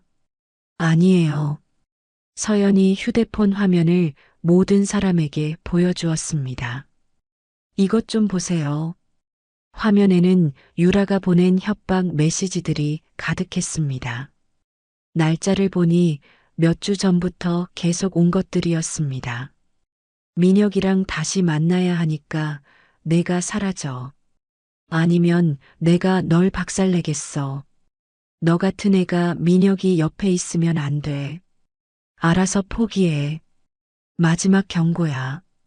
더 이상 민혁이한테 접근하지 마. 순식간에 로비의 분위기가 뒤집혔습니다. 사람들이 수군거리며 유라를 바라보기 시작했습니다. 유라의 얼굴이 하얗게 변했습니다. 그건 내가 조작한 거야. 조작이라고요? 서연이 더 많은 메시지를 보여주었습니다. 이것도 조작인가요? 메시지에는 더욱 구체적인 협박 내용들이 있었습니다. 내가 민혁이 돈 때문에 접근했다는 걸 폭로하겠어. 가짜 증거라도 만들어서 널 망쳐놓을 거야. 영란이 메시지들을 보며 놀랐습니다. 이런 메시지를 받았으면 왜 말하지 않았어요? 서연은 눈물을 닦으며 대답했습니다. 어머님께 더 속상한 이야기 들려드리고 싶지 않았어요. 민혁이 화를 내며 유라를 노려봤습니다. 유라, 너 정말 이런 짓을 했어? 아니야. 그건 진짜 조작이야. 유라가 당황하며 소리쳤습니다. 하지만 서연은 계속해서 증거를 보여주었습니다. 유라가 보낸 음성 메시지까지 재생했습니다. 박서연, 내가 계속 버티면 어떻게 될지 알지? 내 뒤에 누가 있는지 알아? 유라의 목소리가 로비에 울려 퍼지자 모든 사람이 충격을 받았습니다. 유라는 완전히 당황하며 변명했습니다. 그건 내 목소리가 아니야. 그럼 이것도 가짜인가요? 서연이 다른 증거를 보여주었습니다. 화면에는 유라가 사설탐정에게 보낸 메시지가 있었습니다. 박서연이라는 여자 뒷조사해줘. 약점 찾아서 알려줘. 영란의 마음이 완전히 바뀌었습니다. 이제 누가 진짜 피해자인지 명확해졌습니다. 서연아 영란의 목소리는 낮았지만 깊이 흔들렸습니다. 어머님 죄송해요. 처음에 민혁 씨께 접근한 방식이 좋지 않았던 건 맞아요. 하지만 지금은 정말 진심으로 사랑해요. 서연이 계속 말했습니다. 그리고 어머님을 속이려고 한 적도 없어요. 제가 어려운 상황에 있다는 것도 숨기려던 게 아니라 실망시켜드리기 싫어서였어요.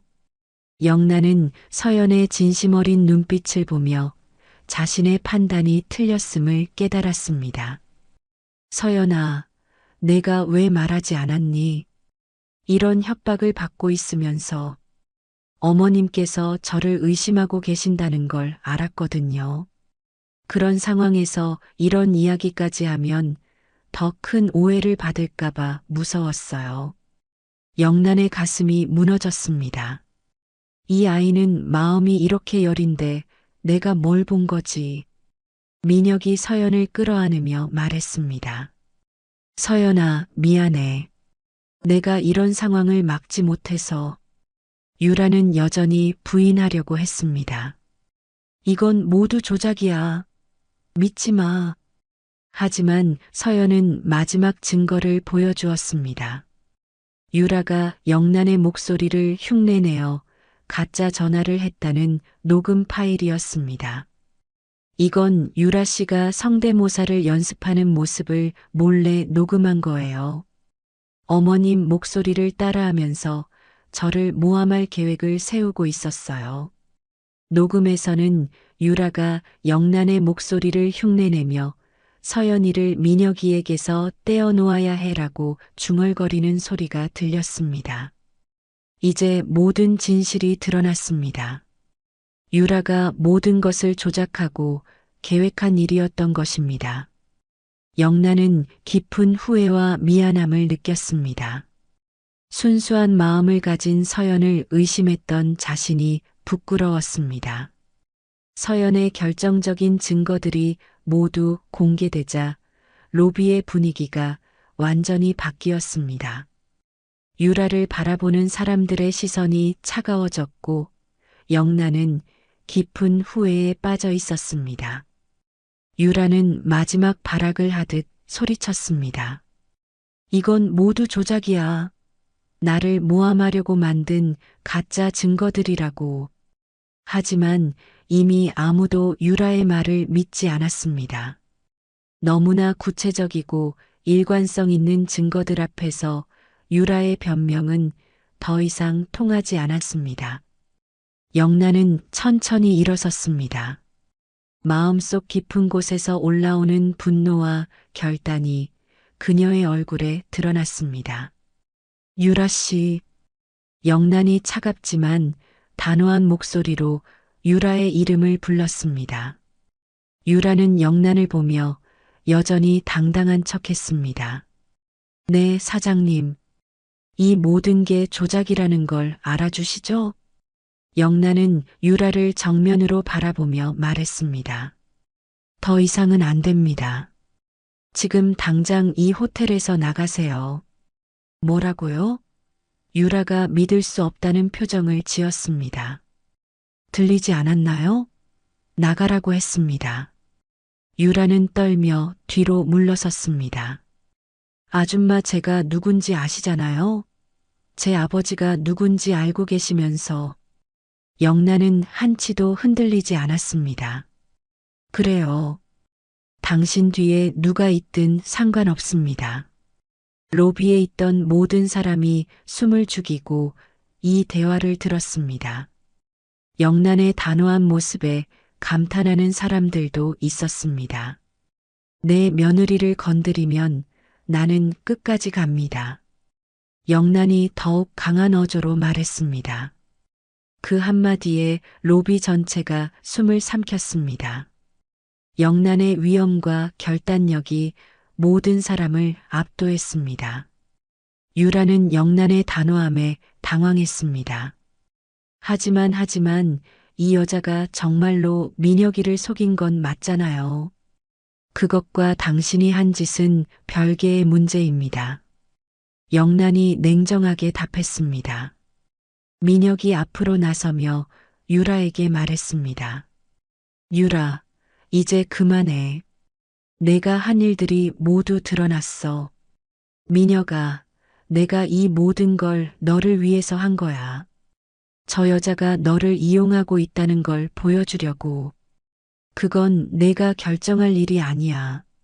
민혁이 단호하게 말했습니다.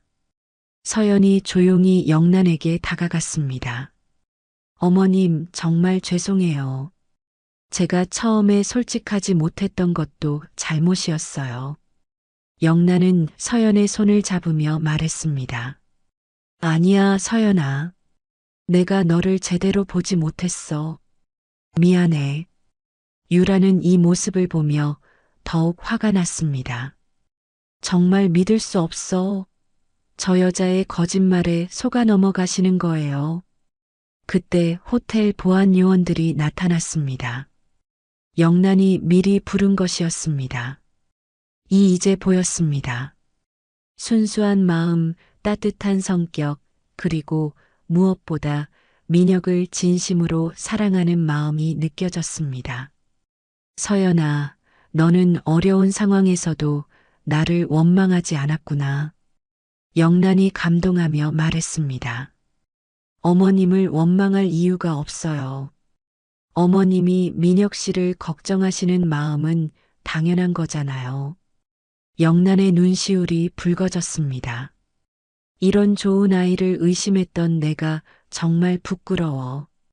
호텔 직원들이 조심스럽게 다가와서 상황을 정리하기 시작했습니다. 로비 매니저가 영란에게 와서 말했습니다. 사장님, 혹시 언론에 이 일이 알려질까봐 걱정되는데 사장님, 무슨 일이십니까? 보안팀장이 물었습니다. 이분을 정중하게 호텔 밖으로 모셔드리세요. 그리고 앞으로 출입을 금지해 주세요. 네, 알겠습니다. 유라는 보안 요원들을 보며 더욱 당황했습니다. 잠깐. 이건 말이 안 돼. 영란은 유라를 마지막으로 바라보며 말했습니다. 유라 씨, 당신도 누군가의 소중한 딸일 텐데 이런 식으로 살면 안 됩니다. 뭐라고요? 진정한 사랑은 상대방을 해치면서 얻는 게 아니에요. 그건 사랑이 아니라 집착입니다. 유라는 영란의 말에 잠시 말문이 막혔습니다. 그리고 영란이 계속 말했습니다. 내 아들을 정말 사랑했다면 아들이 행복해하는 모습을 보고 기뻐해야 하는 거 아닌가요? 유라의 눈에 눈물이 맺혔습니다. 하지만 여전히 인정하고 싶지 않았습니다. 아니야, 민혁이는 저 여자 때문에 불행해질 거야. 그건 민혁이가 판단할 일입니다. 영란이 단호하게 말했습니다. 보안 요원들이 유라를 향해 다가가자 유라는 끝내 울음을 터뜨리며 소리쳤습니다. 후회할 거야. 모두 후회하게 될 거라고. 유라는 보안 요원들에게 이끌려 호텔을 뛰쳐나갔습니다. 로비에 있던 사람들은 모두 이 장면을 지켜보며 안도의 한숨을 쉬었습니다. 영란은 서연에게 다가가 말했습니다. 서연아, 정말 미안해. 내가 너를 제대로 알아보지도 못하고 의심했어. 서연은 고개를 저었습니다. 아니에요, 어머님. 저도 처음부터 솔직했어야 했어요. 민혁이 두 사람을 바라보며 말했습니다. 이제 모든 게 정리된 것 같네요. 하지만 진짜 화해와 새로운 시작은 이제부터였습니다. 유라가 떠나고 난 후 호텔 로비는 조용해졌습니다. 사람들이 모두 흩어지고 나자 영란, 민혁, 서연 세 사람만이 남았습니다. 갑작스럽게 벌어진 일련의 사건들로 인해 모두가 감정적으로 지쳐 있었습니다. 영란은 깊게 숨을 쉬고 서연에게 다가갔습니다. 서연은 여전히 뺨이 부어 있었고 눈가에는 눈물의 흔적이 남아 있었습니다. 서연아, 영란이 조심스럽게 서연의 손을 잡았습니다. 정말 미안하다. 내가 얼마나 힘들었을까. 서연은 고개를 저으며 답했습니다. 어머님, 괜찮아요. 저도 더 솔직하게 말했어야 했어요. 아니야. 영란이 단호하게 말했습니다. 내가 처음에 어떤 마음으로 민혁이에게 다가갔든 그건 중요하지 않아. 지금 내 마음이 진심이라는 걸 알 수 있어. 민혁이 두 사람을 바라보며 말했습니다. 엄마, 서연이가 얼마나 착한 사람인지 이제 아시겠죠? 그럼 물론이지. 영란이 미소를 지으며 답했습니다. 영란은 서연의 얼굴을 자세히 살펴봤습니다. 처음 만났을 때는 보이지 않았던 것들. 괜찮아요. 우리가 잘못한 일이 아니니까 숨길 필요도 없어요. 영란이 당당하게 답했습니다. 서연이 영란에게 말했습니다. 어머님, 제가 호텔에 피해를 끼친 것 같아서 죄송해요. 무슨 소리야? 내가 무슨 잘못을 했다고 그래? 민혁이 서연의 어깨에 손을 올리며 말했습니다. 서연아, 이제 걱정하지 마. 모든 게 해결됐어. 영란은 잠시 생각에 잠겼다가 서연에게 말했습니다. 서연아, 너에게 정식으로 사과하고 싶어. 그리고 부탁이 하나 있어. 네, 말씀하세요. 앞으로 나를 어머님이라고 불러줄래? 서연의 눈에 다시 눈물이 맺혔습니다. 정말 괜찮으세요? 괜찮은 게 아니라 그렇게 해줬으면 좋겠어. 민혁이 기뻐하며 말했습니다. 엄마, 정말 고마워요. 영란이 두 사람을 껴안으며 말했습니다. 우리 이제부터 진짜 가족이야. 서연이 감격하며 말했습니다. 어머님, 정말 감사해요. 그때 호텔 레스토랑에서 일하는 직원이 다가왔습니다. 사장님, 혹시 저녁 식사 준비해 드릴까요? 영란이 민혁과 서연을 바라보며 말했습니다.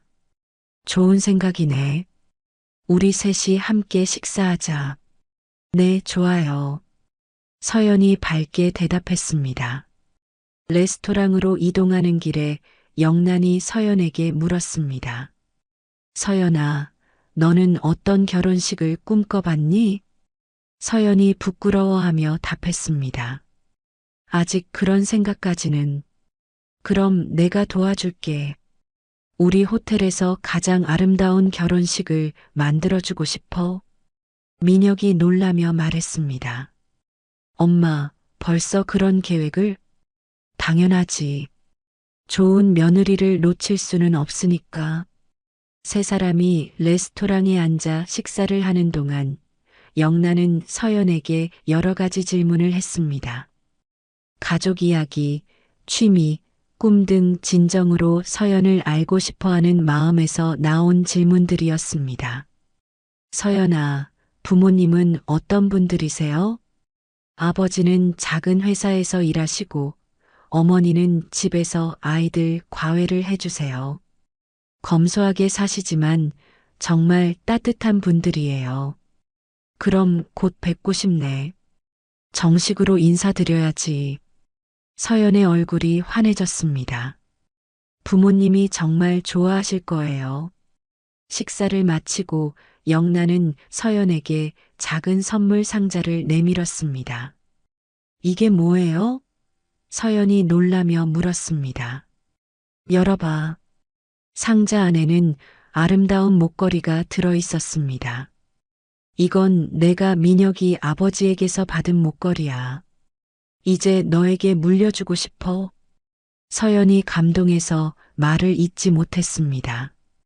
고마워. 어머님 정말 소중히 할게요. 영란은 눈시울을 붉히며 조용히 말했습니다. 그래. 오늘부터 너는 내 딸이다. 호텔 로비에는 막장 같았던 폭풍 이후 따뜻한 평온이 다시 찾아오기 시작했습니다.